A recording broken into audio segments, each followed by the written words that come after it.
No moi, it's your love guru, Joinen. Now, Valentine's Day is fast approaching, and if you know anything about the history of this channel, you would know I've been a pretty sharp shooter when it comes to them love arrows, you know, like Cupid. If you're unsure of what I'm talking about, we'll get into that at the end of the video. Now, we don't have long until Valentine's Day, but you want your date. Fear not, for I am here. And with the aid of the all-knowing Wikihow, I will guide you through, step by step, what is required of you to get that all-important date. Strap in. Let's start off with how to get a girlfriend. Woo! The first step is really just to Google how to get a girlfriend and then add Wikihow so that you actually get the good stuff. How to get a girl. It's not easy to start a relationship. Part 1, becoming friends. Be honest about your interests. If you often see a girl in public, whether at school or in the neighborhood, always greet her. Just be yourself and prove that you're interested in speaking with her. Okay, so far, we're off to a good start. Become friends. Step 2 is to speak with confidence. We can pretty quickly sum this up. There's a difference between being confident and assuming that she's gonna say yes. Don't put on any extra swagger. And then step 3, of course,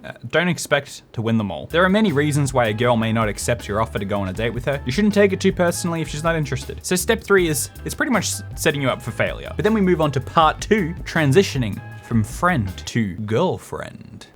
Step 1, don't move too quickly. This step is pretty much exactly what it sounds. If you're starting to grow close with this person, there's no need to ask her out just yet. Hold off a little bit. These things take time. You can't rush love. Step 2, compliment her. Now, I prefer to not even read the paragraph and just look at the picture for this one. Make sure to give her a double thumbs up, say something about her glasses. And she's like, you mean these? The illustration really sets you up for feeling like you're gonna succeed, based on how happy she looks about that compliment you just gave her. Step 3 is to express real interest in her interests. It doesn't matter what they are, all right? She's really into the second book of this series. She won't find it at all suspicious when you whip it out of your backpack. Hey! What? I've got the same book. I love this thing. Then she starts talking to you about the first one, and obviously you have no clue because you're lying. Step 4 is probably my favorite step, pretty much because of how assumptuous it is. Be more sensitive, because we can almost guarantee you're not being sensitive enough. That's just a rule. Look, let's be real. You can always afford to dash out a little bit more sensitivity while keeping in mind things such as make sure you're interested in them exclusively. Not just interested in having a person in your life to support you or be kind to you. Men only want one thing. Step 5, listen intently. You can see the illustration. Right. Make ample eye contact and smile. Use mild conversation fillers and sounds to dictate that you're interested. And right can be far more helpful than you might think. Ask open-ended questions to keep conversation flowing. Don't fidget with your hands or play with your clothes. So, combining all those dot points together, let's go through a little role play. You're gonna talk at your screen right now. You're gonna talk to me as if you're telling me something, you've had a tough day at work and you're just telling me about it. Now watch what I do and keep this in mind next time your potential love interest is talking to you. Right. And how do you feel about that? Step 6, find an opening to ask about a future plan. I.e., according to this photo, invite her to that game you really want to watch. Because she will no doubt be interested in not only that sport you're super into, but also the exact same team. What are the chances? Now, it doesn't have to be a game. It could be a song you've spoken about. You could sit down and just listen to it together. You could go to a bar or a restaurant that one or both of you enjoy, or my personal preference, a great YouTube video that you've told her about. Everyone loves a good laugh, and you can send it to her and continue the conversation. You can just send this. I have brought people together in the past. I can work for you too. All you need to do is share this video, and all of your love dreams will come true. Oh, right. So you've worked all the way through part 1. You've worked all the way through part 2. Finally, we are up to part 3 of this game-like segmented quest. Setting a date. So step 1 of this bit is to send out feelers quickly. Step 2 is don't take too long to respond. While being too eager in creating a plan could be seen as overbearing, the opposing method will be far more detrimental to your budding relationship. While having said that, just because she hasn't responded in 2 hours doesn't mean she's uninterested. She might even, like you, be a bit nervous about the date itself. Her anxiety may be keeping her from properly responding to the text, as she also doesn't know exactly what to say. So in this step, we get nothing. Don't respond too quickly, don't take too long. If they take too long, don't worry about it. It probably doesn't mean anything. Step 3, be flexible with the plan. You are really thinking about going to see a movie, but she really wants to do bowling. And just a top tip, if this is your first date, don't go to the movies. The only reason the movies is such a popular first date is because you don't have to do anything. You don't progress by going to the movies. You just sit there consuming content without saying a word to each other. If you're gonna go to the movies, make sure to work in a dinner or something as well. Something a little bit more social. Bowling may or may not be a good choice, depending on the personalities involved. I'm sure you all know what I mean. Step 4 is to remember that she said yes. Now, the weird thing about this guide is that it just kind of stops there. It takes you 90% of the way, and then it drops you off and disappears. It assumes that you are a capable person, that while you're riding your bike the first time without training wheels, and your dad is there holding the back of your seat running behind you, that when you turn around and realize you've been riding by yourself for the past 20 meters, that you're not just gonna topple over and die. I mean, think about it. Whoever wrote this Wikihow article, you've left them stranded on a date. The whole question here is how to seal the deal. So if you've gotten up to this point, you're a little bit confused, you're watching this video in real time while you're on the date, wondering what to do next. First of all, put your phone away. Have I not taught you anything? Second of all, you're gonna get down on one knee and pull out a $3,000 engagement ring and ask her to marry you. Okay, how to get a boyfriend, Wikihow. How to get a boyfriend in high school. We're getting a little bit specific. I look at my analytics. Chances are, if you're watching this, you probably are in high school and you're looking for a boyfriend. High school can be an exciting time as you're getting to know yourself and your interests. A fun way to explore new experiences in high school is through dating. Start going on dates regularly until you find someone you like. From here, work on maintaining a healthy relationship built on mutual respect. That was a real shoot into the future. Already getting some post-ask out relationship advice. Part 1, meeting new people. Step 1 is apparently ask friends to set you up. There's no other way to do this.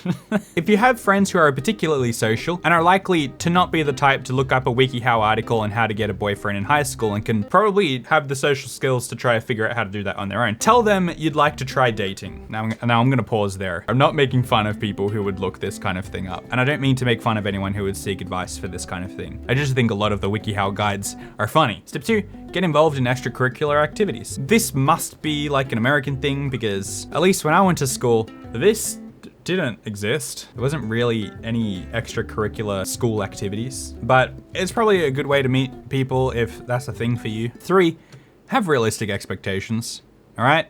Emily? In high school, it's easy to get lost in romanticized daydreams. If you're imagining meeting a Prince Charming type on your first day of drama club, cut the daydreaming, Stephanie. You may close yourself off to perfectly acceptable young men by setting your expectations sky high. Instead, think to yourself that you're looking for a nice, reasonably attractive guy who has some of the same interests as you. Let's be real.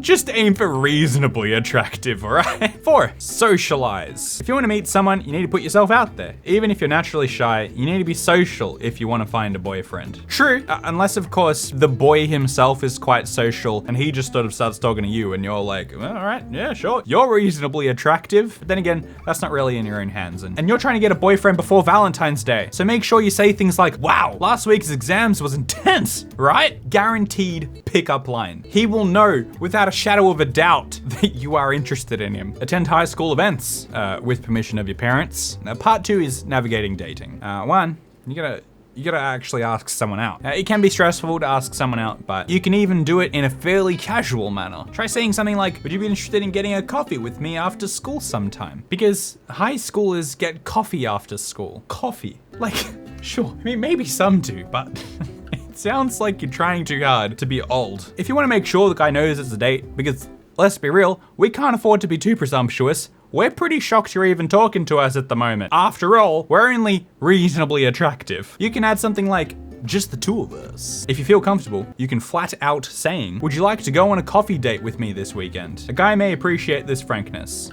If he's interested, he definitely will appreciate the frankness. This is probably true not just for guys, girls, anyone. If you're fairly confident they're gonna be into it, I vote for frankness. 2, go into a date with a positive attitude, because if you have a negative attitude towards the date, Why are you doing it? 3, date regularly. And as you can see on this calendar, this chick has a date lined up for every single day of the week. And look how interested she is in this guy. Be prepared to meet someone everywhere you go. Dress in a flattering fashion when you go out. Introduce yourself to guys who seem interesting. Just go all out, all right? You're running out of time. Valentine's Day is coming soon. Whew. That is some Shane Dawson B-roll level imagery.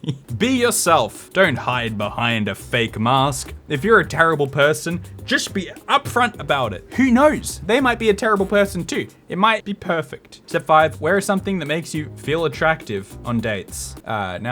Look, I don't like to pick on things that people wear at all. But this person's a cartoon, so I think I get free reign. In the step that says wear something that makes you feel attractive, if I was the one making this article, I would have illustrated her in something other than a potato sack with a bow. But as long as she feels attractive. Part 3, arguably the hardest part, maintaining a relationship. I just wanted to know if it's okay to call you my boyfriend or not. Is that guy not wearing a t-shirt under his cardigan? I'm being a little bit judgmental just based on appearances here. But if this bloke isn't wearing a t-shirt under his cardigan, for some reason I'm doubtful.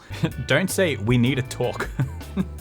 No, don't ever say that. 2, use social media wisely. Step 3, compromise. Step 4, keep up with other obligations. Don't throw your life away for some lad who doesn't wear a t-shirt under his cardigan. Do not stay with someone who does not respect you. So there you go. Now you are perfectly, fully equipped to handle the dating world. You have graduated Joinen's Wikihow School of Dating. Now, before we go, I just want to say that these tips can be applied to any and every combination. It's not just for men looking for girlfriends or women looking for boyfriends. You can mix and match how you please. It probably works the same way. Now, just before we finish up, this being a Valentine's Day video, I figured it makes perfect sense for me to update you on the Roxanne/Max scenario. So if you don't know what I'm talking about, here's the original comment. Hey Joinen, I like this boy in my grade named Max, but I don't know how to tell him. We both watch your videos, so if you could put this on your wall door or mention this so he could see it, that would mean the world to me. Now, I recommend you watch the video for part A of the story, but what we have yet to discuss. Lo and behold, Roxanne has this to say. First, I would like to thank everyone for their kind words. This entire thing has been so surreal. Max and I are going out on Friday. All further details will not be open to the public because I want to respect Max's privacy. In the next video, we also got this response from her. In case anyone didn't see my other update, Max and I went out this Friday. It was much less awkward than I anticipated for a first date, and I actually had a really good time. Joinen, thank you once again for being the most wholesome creator I've ever seen. We've done it! So as you can see, my love guru abilities are undeniable. I'm 1 for 1, 100% success rate. Get your wholesome merch in the description below. It says wholesome on it. And thank you to this person, Amber Little, for retweeting my last video. I appreciate it. Thank you for watching my video, but now that it's done, please watch another one.